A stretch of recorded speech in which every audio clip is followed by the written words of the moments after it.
Okay po, kasama natin ulit si Dr. Benjun Calderon, classmate ko, doctor sa Las Vegas. Umuwi siya dito sa Pilipinas.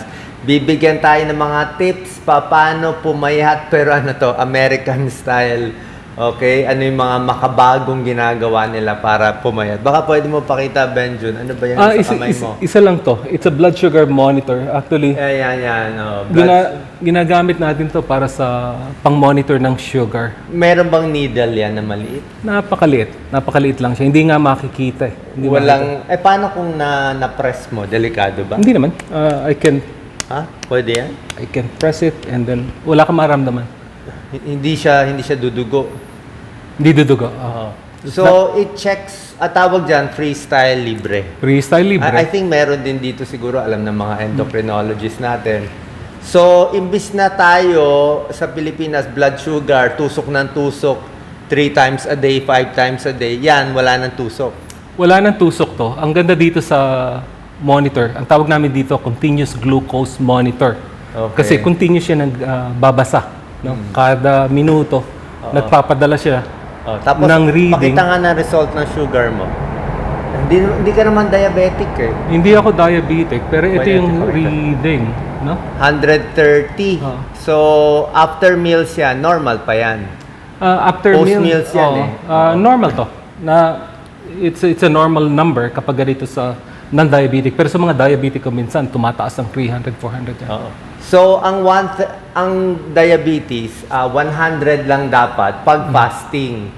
Pero ito yung mga fasting mo mababa, 100. 100 lang ako. So, pag kumain ka, ang cut-off natin mga 140. So, wala ka pa sa 140. So, paano mo to ginagamit pampapayat na ang blood sugar mo within normal naman? Anong ibig sabihin nito? Ang ginagamit namin na pangpapayat, of course, pagkain yung una. No? Ina-advise namin. Pag nakakita ko ng pasyente na gustong pumayat, ang sinasabi ko sa kanila, ang pag-gain ng timbang is dahil sobra yung kinakain natin kesa doon sa sinusunog natin. No? Yun ang palagi kong sinasabi sa kanila na hindi ka tataba kung hindi ka kumakain. Unless meron kang mga medical condition like congestive heart failure o meron kang mga Cushing's disease, yun sa mga thyroid na problema natin. Kapag may mga nun, talagang tataba tayo na hindi sa pagkain. Pero kadalasan, tumataba tayo dahil sa pagkain. Mas marami yung kinakain natin kaysa doon sa sinusunog natin. So, base dito sa monitoring mo ng blood sugar mo, anong pagkain yung nagpapataas niyan? Ginagamit ko to para makita natin, tama ba yung kinakain ko? No? Kasi ang mini-measure lang ito is glucose. Like kanina, anong kinain mo kaninang umaga? Nag-breakfast ako kaninang maaga. Anong kinain mo? Ang kinain ko lang dito, isang pandesal lang. Isang pandesal At lang, saka 130? Kape na may brown sugar. No? Pandesal kasi ng Pilipinas, ang daming sugar. Ay, panay asukal yun. No? Asukal, So, isang pandesal mo, from 100, lumampas ng 150. Umabot ka ng 150. Umabot yan ng 150 ng umaga, Dahil may brown sugar. Akala nila, pag brown sugar, is healthy yun. Hindi to. Sugar pala. Ganun din yung mga brown rice. Akala natin, healthy yung brown rice.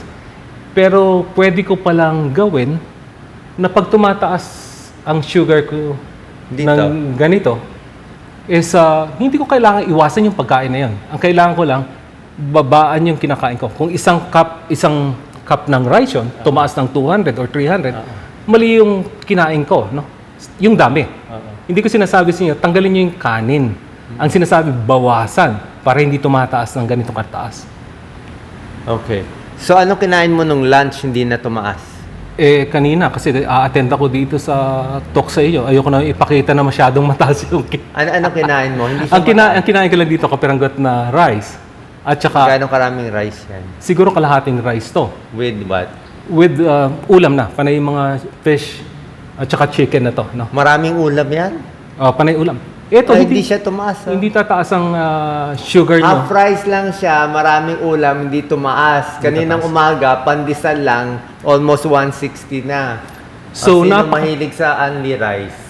Yan, only rice tayo. So, napakagaling nito na parang may dietitian ka nakasama palagi. Ito, kahit na kumakain ako, nakikita ko yung pagtaas. No? In few minutes, nakita mo, tumataas na yan. Pagkatapos, pag bumaba itong blip na to, ang nangyayari sa katawan natin, bumababa yan kasi tinatago na ng ugat natin, ng insulin natin, itinatago niya na sa muscle at saka sa taba natin. Kaya tayo nag-gain na nag-gain. Yung pagtaas yan, dumami yung kinain mo, mataas yung spike niyan, bababa yan. Pero isipin nyo kung saan pupunta yan. Sa taba natin. Kaya nag-gain tayo ng timbang.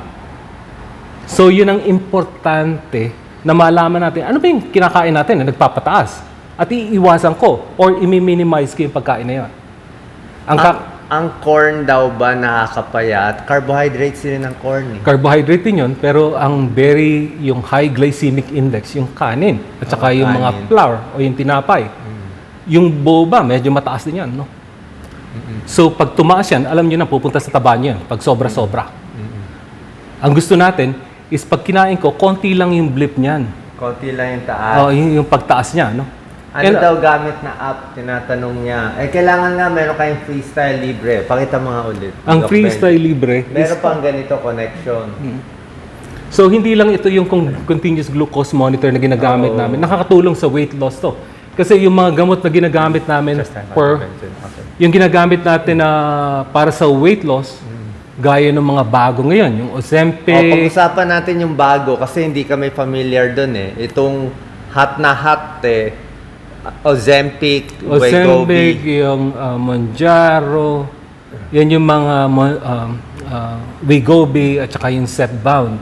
Siguro Yan, explain mo magkaka- isa-isa konti para sa maraming mayayaman na nagtatanong sa akin eh. So, yung- usually mga mayayaman sila nagtatanong nito. Yung Ozempic at saka yung Wegovy, pareho lang yan. Ozempic, Wegovy, mahal yun, di ba? Pareho ang generic niyan. Yung Ozempic is para dinevelop yun para sa diabetic. Oo. Pero nung nakita nila, pwede pala namin i-market to for weight loss. Naging Wegovy siya. No? Wegovy pampapayat. Wegovy is pangpapayat. And we have so many patients na with a good result dito sa gamot na to. Tableta injection. Injection to, once a week. Once a week. Once a week na injection, bibigyan Para mo na siyang insulin.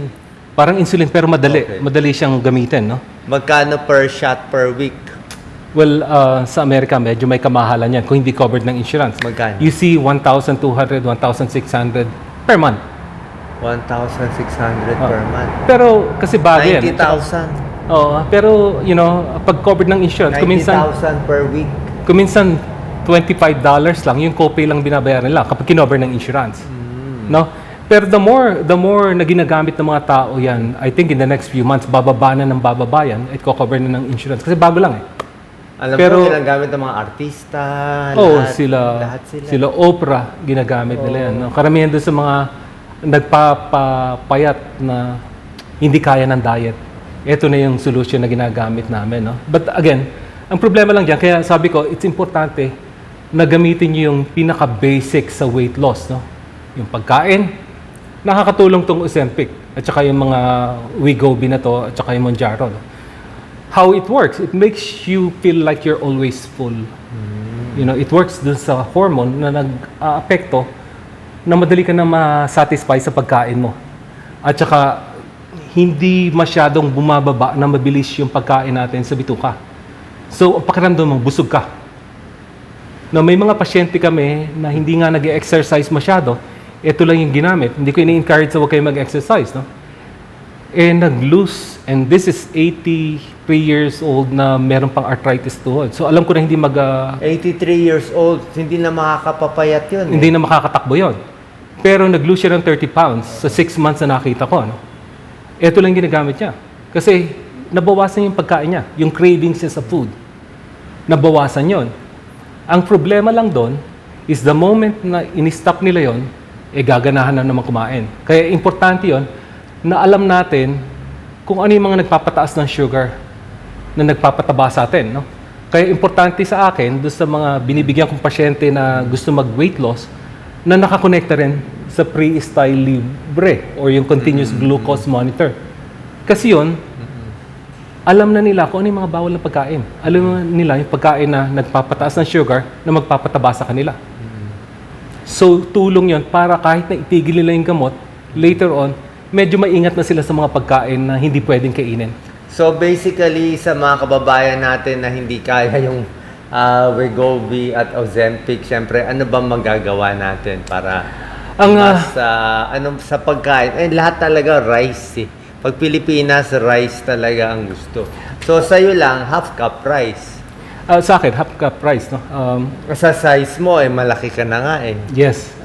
And then Paano kung magutom ka? So more ulam. Dinadagdagan ko na lang ng ulam, at saka gulay, at saka salad, no? Yun, kasi yun, walang masyadong carbs yun.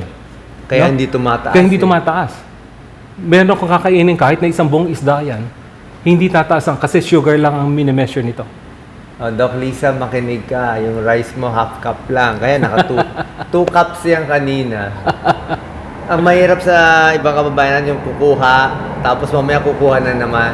Tapos kukuha pangatlo, nakatabi pa yung bandihado. Hindi mo na alam kung 2 cups o 3 cups eh. And kasama na yun doon sa behavioral therapy. Nakasama dito sa weight management. So, tatlo yung pag nag-uusap kami ng weight loss. Sige, paano gagawin natin? Ang pinag-uusapan natin, pagkain muna. Food. Pangalawa, increase yung activity natin, no? Okay. Pangatlo, yung behavioral, no? Ito yung medyo, kasi ang weight loss management is napakahirap niyan. Kukunti yung success dyan. Kaya ngayon, yung mga gamot na bagong ginagamit natin, nakakatulong yan na mag-lose ng weight. Uulitin ko, doon sa pagkain, bawasan lang natin. And then, ang sinasabi nga nila, kung talagang gusto mong pumayat, dapat nasa around 1,000 calories ka. Per day? Per day. No? Mahihilo sila sa gutom. Mahihilo sila sa gutom. Sa una. No, kapag mababa na yung calorie mo, ang mangyayari niya, mga kulang yung source of energy natin. Ang gagamitin na natin na source of energy natin, syempre yung taba na. So, okay lang gutom. Gutom. Kasi gusto natin yung gutom. Kailangan laging gutom. Medyo hypoglycemia konti. Lalo na kung hindi ka naman naka-insulin o naka-sulfonylurea. Then, ang mangyayari niya, magsuswitch yung source of energy mo. Hindi na sa asukal, kundi sa taba. So, pag lagi kang gutom, medyo nanginginig, pasaging-saging lang konti, ang binaburn ng katawan mo pag naglalakad ka, taba na. Taba na. Nawawala na yung bilbil. So, nasusunog na yun. Hindi natin na Nasusunog na ang umalayan. bilbil. Kaya pumapayat tayo. Ay, magagalit yung mga ibang kababayan natin kasi sasabihin nila, kaya nga ako kumakain para laging busog. Yun ang pinakamasarap na pakiramdam, yung busog na busog. Bakit hindi ako magpapakabusog? Ano problema sa busog? Gusto nila busog. Masarap talagang busog. Ngayon, nakabakasyon ako busog. Busog. So, pero hindi ako pwedeng palaging nakabakasyon mode. No? So, ang kailangan lang yan, pag nabusog ka, sunugin mo. Kung talagang hindi maiwasan yung pagkain, mag-exercise ka.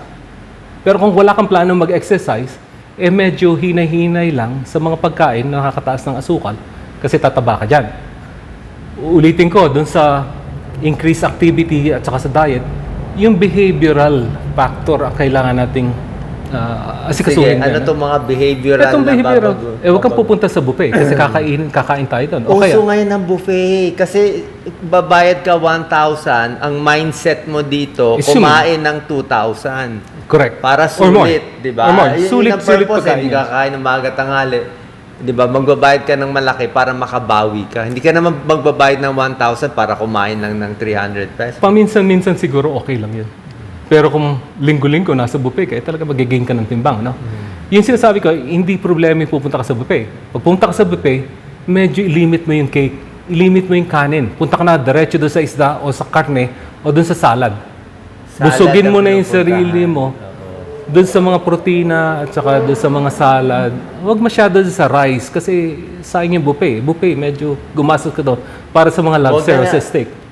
Meron nga dyan, matatapang may nagko-comment, no rice, no bread daw siya, gagawin niya. Ano naman yun? Kaya No ba rice, yun? no bread. O so sobra naman low carbo. Well, meron kaming ginawa yan and I've done it, no? But again, karamihan sa pagkain may carbs pa rin yan. No? May carbs. May carbs Gulay pa rin. may carbs Gulay pa rin. may carbs pa rin yan. Corn, patatas, Grabe. kamote, carbs Grabe. lahat yan And karamihan sa mga pasyente kasi sinasabi niya, hindi na ako kumakain ng kanin. Pero bakit ka nag-gain ng timbang? No? And that's because yung alam mong carbs is yung kanin lang at saka tinapay. So yun ang kailangan natin maintindihan. Na? And maganda dito kasi makikita tumataas talaga. So behavioral, kasama na yung pagpunta sa mga party, diretso ka na dun sa karne. Punta ka na dun sa lean meat o kaya mga isda o yung salad. Huwag kang babanat dun sa bubusugin yung sarili mo dun sa Ang cake. at sa- pinakasikat kasi sa Pilipinas, only rice. Yun nga, unfortunately, Yan ang pinaka-marketing natin, only rice. that's true. Only iced tea. O, di ba? May pag-aaral Lisa. Kilala ba ni Benjo si Dr. Pox, di ba? Yes. Oo. Ang sinabi niya ni Dr. Pox Pangan, ano siya, parang head siya sa Maynila. Nag-tinest nila yung mga teenager natin dito sa Pilipinas. Ang dami daw diabetic. That's totoo. Kasi Ang ang daming diabetic, kaka-soft drinks, kaka-junk food, kaka-only rice. Teenager pa lang. O, paano na yan? it's very common na kasi ang carbs ang pinakamura. Kahit sa Amerika yan ang biggest problem natin. Mura ang tinapay, mura ang cereals, mura ang kanin. Noodles time Noodles dito. is, Instant noodle. mura. Instant noodle with rice. O, yun. Pancit canton with rice. Unfortunately, yung mga mahal is yung mga karne, yung mga salad, at saka yung mga isda. Yung pinakamura, yun yung medyo hindi healthy. So kung hindi talaga may iwasan, exercise tayo. Or increase natin yung activity natin. Okay. Other tips sa behavioral? Ano pa ba? Yung lagi nag-i-stock ng mga pagkain sa bahay. Yun ang isang, lalo na kung may mga anak kayo. No? Kasi yung mga bata na Bili ng overweight bili, na, sa una pa lang, may soda tayo, may juice dyan, gusto natin bigyan yung mga bata, akala natin healthy. Pero pag napabayaan natin yung mga teenager natin na gano'n na ang weight nila, ang tendency na maging obese yan or overweight sa paglaki is napakataas. So kung maaari, sa bata pa lang, kontrolin na natin yung pagpapakain ng mataas ang asukal. Dito kasi sa Pilipinas, syempre kakanin. Sapin-sapin, bibingka, puto, lahat yan, di ba? Yun nga yun. Buko pie. Yeah. Birthday nung nanay ko nung nakaraan. Yun lang ang pinakain sa akin. So, yung mga sabin-sabin. Pag-check ko doon sa asukal ko, nagtataas na masyado. Babot pa nga ng 300. 300? But it's also to test it, no? I wanna test kung gaano ka tindi yung pagtaas dito sa pagkain ito. Anong kinain mo para mag-300? Yung mga sapin-sapin, gaya yung tapioca. O anong tawag yan? Sago? Sa sago. Ang taas, Taho? ang taas nun. Hindi, yung sago. Sago yung lang? sa taho, yung syrup niya. Ang mataas ang Paano asukal. tataas sa sago lang? Sago with... Yung tapioca kasi is carb yun. Ang masama pa dun sa mga sa boba na yung tapioca, yung bilog-bilog. bilog-bilog. Pag tumaas yun, ang tagal bumaba. Yung mga milk tea na yung, gano'n? Oo, yung lalo na yung bilog-bilog na yun. yung sa- milk tea. Ang tagal bumaba nung asukal natin doon. And I've tested it. And kung hindi nyo talaga maiwasan yun, sunugin nyo. Paano yung halo-halo natin? Well, halo-halo ang pinaka-paborito ko. And I can guarantee you na pag kumain ako ng isang Halo-halo. halo-halo, maabot ng 300 dyan. O Lisa, mali yung binigay mo kay Benjon. Bawal yun, hopya yun eh. Pero masarap eh. Paminsan-minsan lang naman. Again. Baka yung sugar-free. Pag sugar-free, ano nangyayari? Yung sugar-free na... Hindi ba tumataas pag sugar-free? Well, just to give you an idea about yung zero at saka yung regular Coke, no? Oo. Pag ininom ko yung zero, walang taas yun. Pero pag pag ininom ko... zero, hindi tumataas. Wala. Kasi glucose ang minomonitor nito. Pero pag yung regular, maabot ng 200 yan. Pero may pag-aaral kahit yung mga diet, medyo hinay-hinay. Medyo hinay-hinay rin. Hinay-hinay. Pero yung pinag-uusapan natin ngayon is yung sa sugar, kaya medyo... Ozempic daw, libre sa London, UK. Binibigay ng NHS. Oy, swerte, 90,000 per week. Well, swerte nyo dyan. Pero sa Amerika kasi, kung i-calculate natin kung magkano yung ginagastos sa obesity at saka sa obesity-related medical nililibre condition, nila. no? Yung medical condition na related sa diabetes, yung heart attack, yung mga diabetes, hypertension, ang calculation nila doon is $100 billion ang ginagastos ng Amerika. So, ganun kalaki. Halos budget na ng Pilipinas yon kada taon. Ito, So, we're just... ang ibig mo sabihin, itong mga mayayamang bansa, iniisip nila ilibre tong Ozempic, Wegovy kahit 90,000 per week kasi tingin nila pag binigyan nila lahat ng mga overweight, mas makakatipid sila, hindi ma-heart attack kasi nga binabayaran yung heart attack at hip fracture nila. Pinag-aaralan na nila ngayon kung paano i-cover ito, no? And yung ibang insurance, nakikita na namin. Yung Medicare ngayon, yung gobyerno, parang PhilHealth dito So sa atin. sobrang advanced na nga yung healthcare nila doon. It's kind Diba? of... Maganda na prevention na. Paano ba Prevention. binabayaran na nung gobyerno yung mga operation Yes. Dito sa atin, kahit ma-high blood ka, ma-heart attack ka, total ang may limit lang yung makukuha mo, hindi pa advantageous yung di ba? Yeah. Mas nag-invent sila sa preventative. Kasi for example, yung isang pasyente namin na pinamammogram namin na gumastos lang siguro ng $200 no, para sa libre mammogram, mammogram. na ikino-cover pa ng insurance. No? Compare dun sa nagka-cancer na yung pasyente na kinikimo na nagre-radiation na umabot ng $150,000 or $100,000. Siguro, it's Yan ang magandang project bawat LGU, libreng mammogram. Yeah, yung mga ganun. Kasi naiiwasan. Libreng mammogram, libreng opera sa breast, libre. Ang problem dito yung check-up hindi libre. Yung initial, actually minsan merong libre konti ngayon sa PhilHealth. Pero yung mga clearance, yung mga x-ray, minsan yun ang libre. Yeah. Ang push ng gobyerno, lalo na yung Medicare sa amin, is do more preventative. Pag ginagawa namin yung preventative na yun, mas nababayaran kami.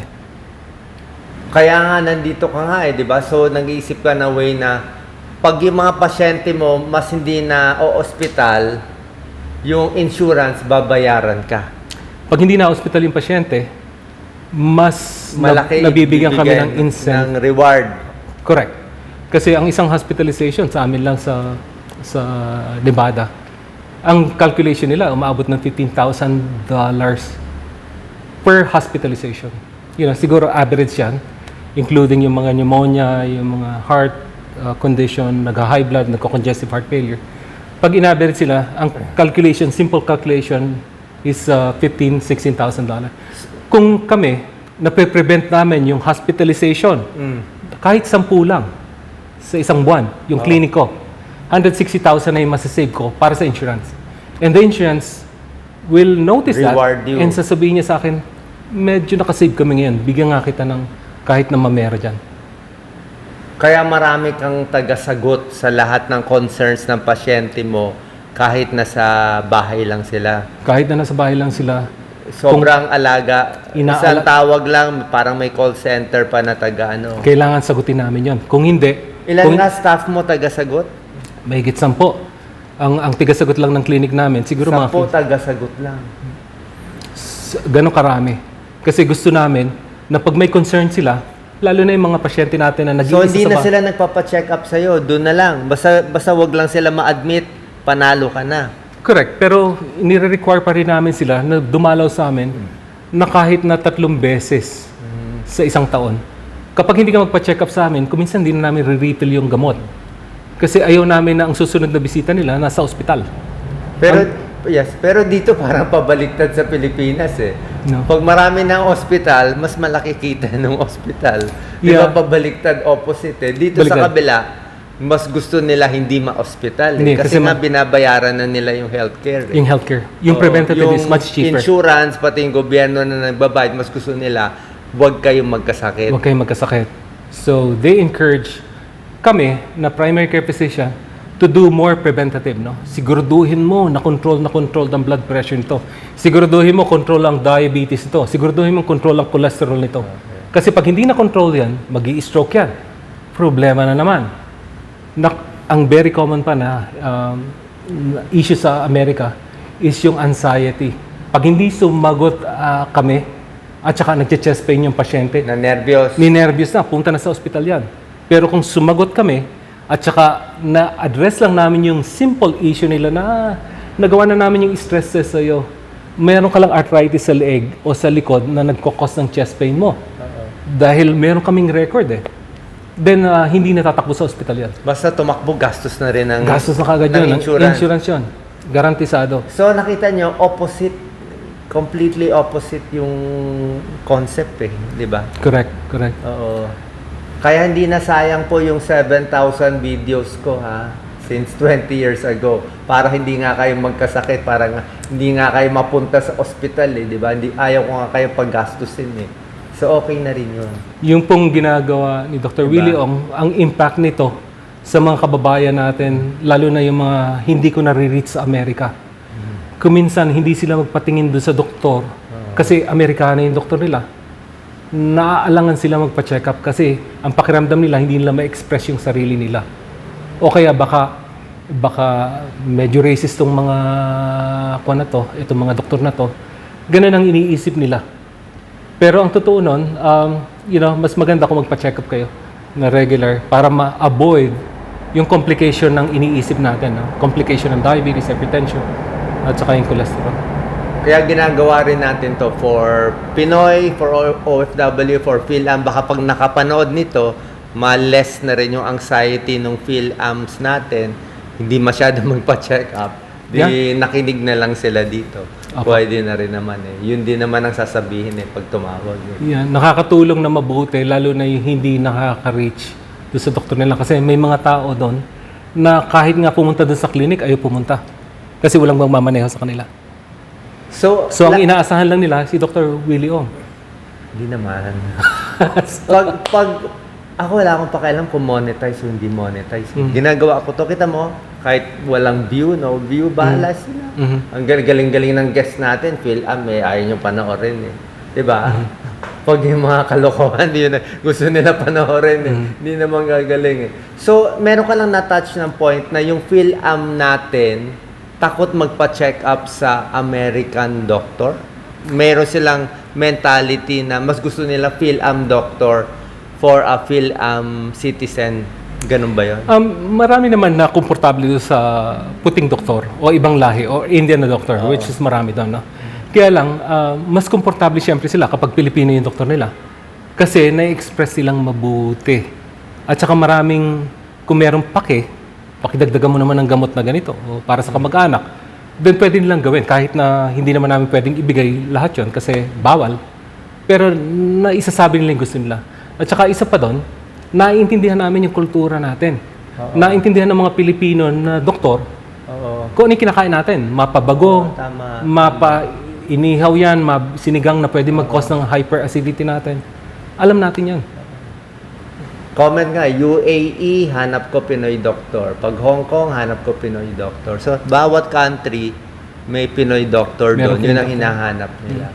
Kaya ang sinasabi nga namin palagi, yung campaign ko one time sa Las Vegas, Pinoy ba ang doktor mo? Inilagay namin sa diary yun dati, Pinoy ba ang doktor mo? Kasi kung hindi, medyo siguro i-consider may Filipino doctor. Mas maaalagaan ka. Tsaka may option ka pa umuwi dito. Explain pa nila. So, choice mo naman eh. Kasi nga, yung 110,000 mo, maliit doon.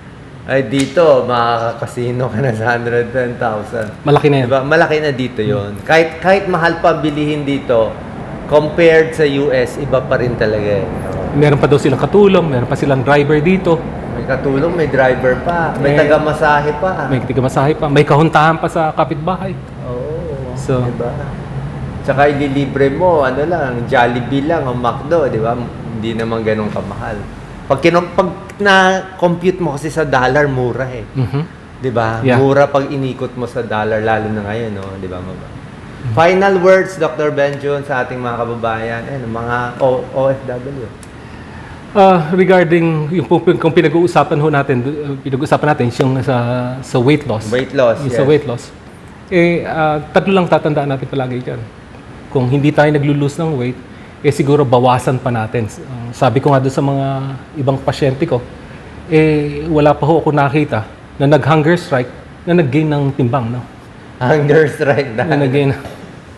So, nag-lose ka ng timbang kasi kumakain ka na much lesser. No? Pangalawa, is dagdagan lang po natin, hindi nyo kailangan tumakbo. Hindi nyo kailangan tumakbo. Hindi nyo kailangan mag-swim o mag-marathon. No? Ang kailangan lang natin, increase lang natin yung activity natin. Siguro unang araw, isang kanto, susunod, mga 2 kanto. Mamaya nakikita natin, 5 kanto na yung nilalakad natin.